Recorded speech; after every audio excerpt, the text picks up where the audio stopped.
What's going on, guys? In this video we're talking about Lost Ark and the January development update they gave us, talking about the new content that they're being able to add into Lost Ark for launch. This content is going to be the latest content, some of the latest content they have in the Korean and Russian version, and it's considered to be the tier 3 content. Now, what is tier 3? Tier 3 is, if you look at like seasons, I guess would probably be the best way to explain it. You know, season 1 was tier 1, took you up to a certain level, let you explore certain things. Tier 2 opened up the world a bit more, gave you more things to do, raised the gear score more. And Tier 3, it continues that formula where it's giving you more things to do, raises up that gear score, and that's where we are now. So this isn't going to be the complete Tier 3. There were some people kind of going back and forth on they shouldn't be dropping Tier 3 right now, but it's not all of Tier 3. It's just kind of to get your foot in the door, to kind of keep us up with Korea, to get people caught up to where the game is a little bit, but not completely. And they're going to roll out the rest of Tier 3 over the year, hopefully at a good pace, I'm hoping. So people, it's kind of mixed. People are enjoying it, people don't like it, but we're going to go ahead and go over this post. You guys, if you want to stick around, you can see that. I'm going to disappear here and just have some footage playing in the background with these posts. So let me go over this real quick. Heroes of Arkesia. As we prepare for launch next month, we wanted to spend our January update sharing some new features, important changes we made alongside Smilegate RPG stemming from closed beta player feedback, and answering open questions we've seen from players on forums, social media, and in our Discord server. In the coming weeks, we'll be sharing more information on launch details, monetization, and much more. New features. Before launch, we will be sharing a full list of patch notes, but we want to share a few planned notes features that will be available at launch. The Yorn region. While closed beta allows you to visit Rondell for the first time, at launch you will be able to traverse even more of Arkesia's vast lands. The Yorn region will be open for exploration. In Yorn, you'll find yourself headed underground to the home of the Umar race, a group of dwarven people that inhabit the depths below the seemingly barren land. The Umar Artesians are known for their craft work, so be sure to take a moment to enjoy the carefully constructed architecture that has resulted from hundreds of years of building work before you get back to looking for the Ark. So many typos. Yorn includes new quests, bosses, chaos dungeons, and more. The Phyton region. In addition to Yorn, the continent of Phyton has also been added for launch. You might find Phyton to be a little bit less than welcoming. The lands of this continent were poisoned during the Chain War, and the effects of this continue to influence the landscape to this day. In Phyton, the half-human, half-demon Delanes reside, but only under the careful control of Avesta, a powerful assassin organization. Phyton will also introduce new quests, bosses, chaos dungeons, and more. The other region is the Punica region. Punica is another region that was not included in the closed beta test that will be available at launch. Punica is tropical and magical, with much to explore and experience, from nature's beauty to the festivals put on by the inhabitants. You can spend time in the vibrant, lively Nia village or traverse the colorful sands of Starstand Beach. The land may be lush, but watch out for the wildlife. Something strange seems to be happening with the creatures that inhabit this island. In addition to new quests and bosses, the release of Punica also means that more late-game content will be available at launch, including limited Tier 3 content. Tier 3 content. Tier 3 gear will be available at launch, as well as a few core Tier 3 dungeons to support proper progression, including Ore's Well, the Abyssal Dungeon, Chaos Dungeon Stage 3, and the Vilganos Guardian Raid. Now I'm going to have a link in the description and in the comments below that's going to take you to Papunica's page or website, where they have a guide on gear progression. If you guys are interested in that, I'll have you guys linked there. It says the combat level cap has been increased to 60, and additional Tier 3 content will be added to the game post-launch in order to set the pace for player progression, both in terms of new content and optimal difficulty. There's going to be 173 Steam achievements that will be available in the game at launch. These mirror some of the achievements you'll find in the game, although there are many more to unlock in the game as well. As far as character voice selection goes, character creation now includes an option to select a voice for your character. Each class has 3 to 4 options to choose from. Now, they made some changes based on player feedback. One is that they'll have a free Korean VO, that's a voiceover pack, and the DLC options. Since players will be able to select the option to use the original Korean voiceover in game along with subtitles for their choice. This will be obtainable in a free Steam DLC pack at launch. Korean subtitles will not be available. Some early cutscenes are now skippable.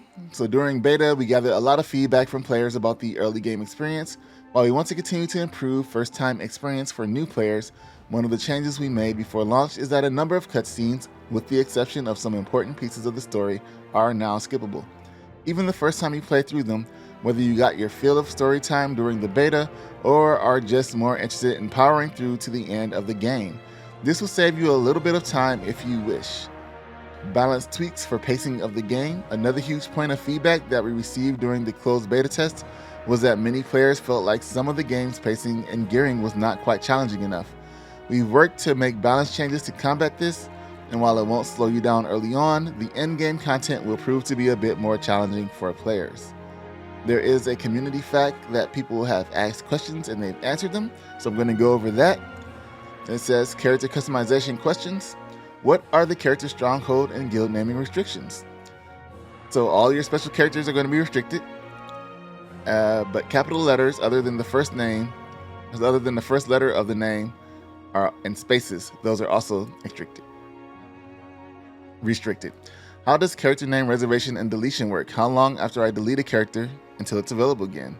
Do I need to play with the character in order to reserve the name or just create the character? So once you complete the character creation process, it will reserve the name for that character. Character names are not automatically released again after character deletion. Releasing names for reuse is a manual process that we will likely run at some point in the future, but it is not something we expect to do regularly or start doing in the near future. So you want to make sure that your name is what you want it to be, or your character is how you want it to look before you name it, because once you delete it, you may not get that name back. What is the minimum and maximum numbers of letters that are allowed to be used in a character's name or guild? Guild names are limited to 2 to 20 characters. Character names are limited to 2 to 16 characters. Note that spaces, numbers, and multiple capital letters cannot be used in either guild or character names.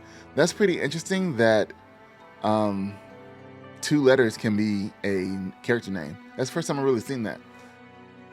Will character voice selection be available at launch? Yes, you will be able to select a voice for your player.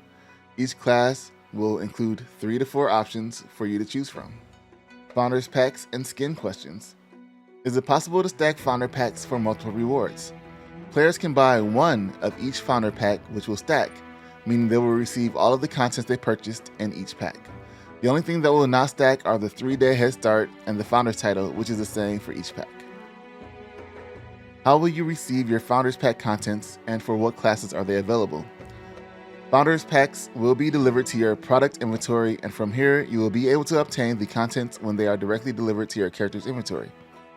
But sure to open the Northern Lawmaker or Platinum Skin chest with the character you want to use it on, as the skin will be set to match this character's class. These skins will only be usable on the 15 classes that are available at launch. Miscellaneous gameplay questions. What happens if your guild leader doesn't log in for weeks? If the guild leader has not logged in after 10 days, there is a system that can be used to promote the deputy of the guild to be the new guild leader. Will players be able to get content or rewards from events that occurred in Korea, Russia over the last few days that were time limited there? So some of these items may appear in our version of the game for various events or happenings in the future. Will players be able to change the font in-game? The in-game font type and size cannot be changed, however the font size within text that can be changed. In the case of damage numbers being unreadable on high-resolution monitors, this is a known bug that is currently out for a fix. Rather than having rosters-based PvP rankings, can it be character-based?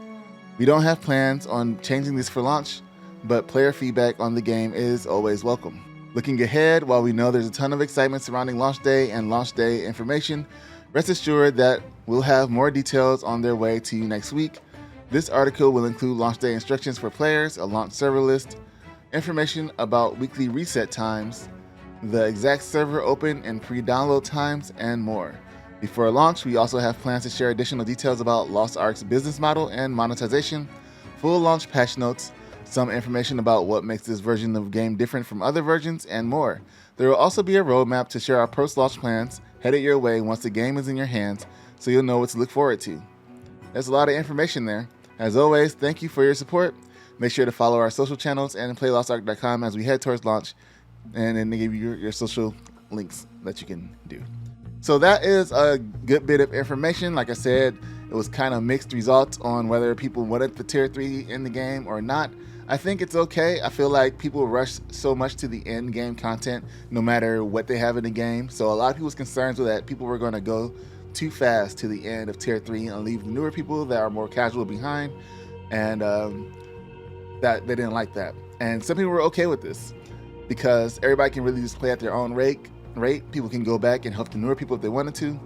But no matter what game it is, new game, old game, a game nobody's ever played, people are going to rush to in-game content that first week. So it doesn't matter if they put tier 3 in here or not, because people are going to rush no matter what. It's not all tier 3 content, so there is a chance for people to catch up. And like I said, if you look at the guide, there'll be times we'll be running back through older content, and you'll be able to help people out if they need help with some of that older content. But it should be fast for people in the back to catch up to people in the front if they just randomly play normally. So that's all I have right now for this. I will keep up to date on the other information they drop as they drop it. I'm curious to see what they're going to say about their monetization and model plans. Looking forward to the full patch notes and the roadmap. Make sure you guys are subscribed to the channel and like this video if you liked it, and I will see you guys in the next one. Thanks for watching, and again, I'm out. Peace.